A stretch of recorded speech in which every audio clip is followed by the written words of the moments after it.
Good afternoon. This is Robert Cross doing a project for Sonoran Desert Institute. It's a FTE 217 week 6.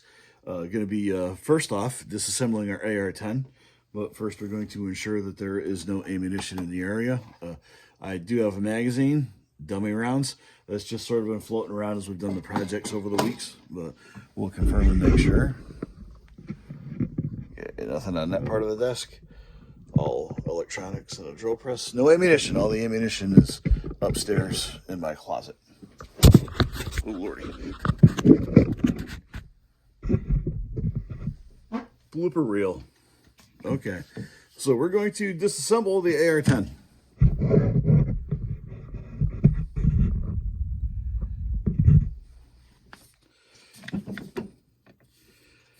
So first we're going to pull the takedown pins. That one.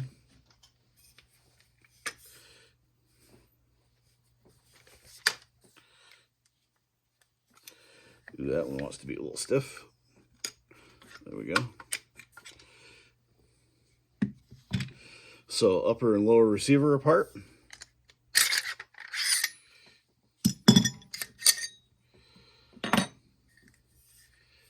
Bare upper receiver, charging handle, bolt carrier group,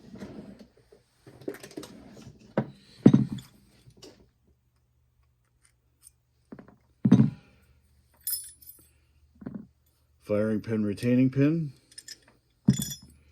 and firing pin, cam, bolt carrier, and a little trick I've always done. I learned this in the military to get your buffer out is, I like that down there, and then just pop that. Oops, there we go. And I'll go get my bolt and be right back. All right, everybody, pardon me, I misspoke. That was not my bolt, that was my buffer. Here we go. Okay, so the next part of the prompt is any kind of aftermarket work I'd like to do to the firearm. Well, I'll be honest, I've already done some, and that's going to be here on the lower receiver. I went ahead and got a new stock for it, and I was thinking about a new pistol grip, but this one actually feels okay, so we'll shoot this a little bit, and we'll see if I want to get another pistol grip, but they're all over the place. They'll be easy to find. Another thing that I instantly did, and it's no offense to the bird cage or anything like that. I mean, I understand they're great, but they're, you have to stack washers and all that kind of stuff to get those things on, like, exactly correct. So I got this Bear Creek Arsenal because I've got another Bear Creek Arsenal upper receiver, and I like how this just sort of fits anywhere. Put a little blue Loctite on that, and there you go. And it's a nice long one. It's a little longer than the actual standard bird cage, and I think that looks great. And something else I've seen, and I like them, I really do like them, is like the nickel-colored bolt carriers. And this one's going to work for now because it's brand new. It appears to be staked well. It looks like it's in good shape. We'll shoot it a bit and see what I think of it, but I will probably end up getting a nickel bolt carrier. And that's it for that for now. Actually, that's not it. I've got the website pulled up right here. A little talk about triggers, and I think I also mentioned it in the previous video where we were testing the trigger and how this thing's really, it doesn't have take-up. It's right there on the wall. It's right there on the wall already. Feels like a pretty good break. I mean, the slightest bit of sponginess that, I don't know, maybe goes away after you've shot it a bit.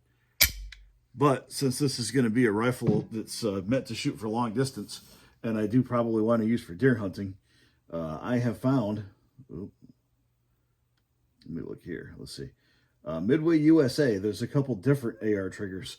There's some of the ones that have they're flat, they're not curved like this, and fairly lightweight. And here's one made by American Trigger Corporation, $279. These are all on Midway USA, by the way.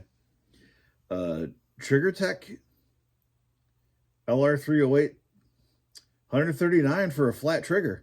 And let's see if this gives a break weight when you go into the description. Let's see. I'm not using my mouse. When you finger in this keyboard, it goes all sorts of weird.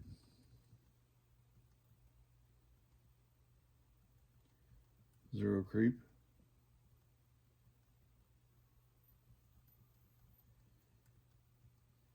Doesn't go into the weight of the pull, but it's a good looking trigger. Next prompt they asked is if we wanted to dimple the barrel in order to, I suppose, get the gas key to hold on better. The thing about this one is it was, when it came out of the kit. There's two places where it threads in. See if you can see those right there. Let's see. Yeah, right there. That one. So this one that was further back was already sitting in a dimple. The one that's ahead of it did not. So I don't know if they mean dimpling the barrel as in dimpling it for both those little set screws, but I already had one, and I feel like that'll hold. I don't think we're going to dimple the next. I don't know if anybody else got a kit that didn't have any at all, but I had one in mine. Last but not least, we're going to perform the drop test on the rifle. Okay, so off camera, fully assembled it again.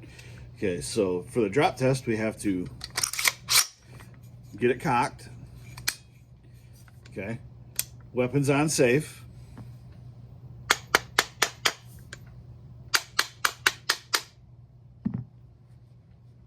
Okay. Nothing, hammer didn't fall. Okay, weapon is now on the fire selection.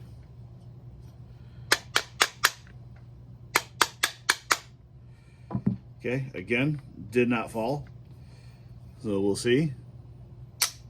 There we go. It has passed the drop test.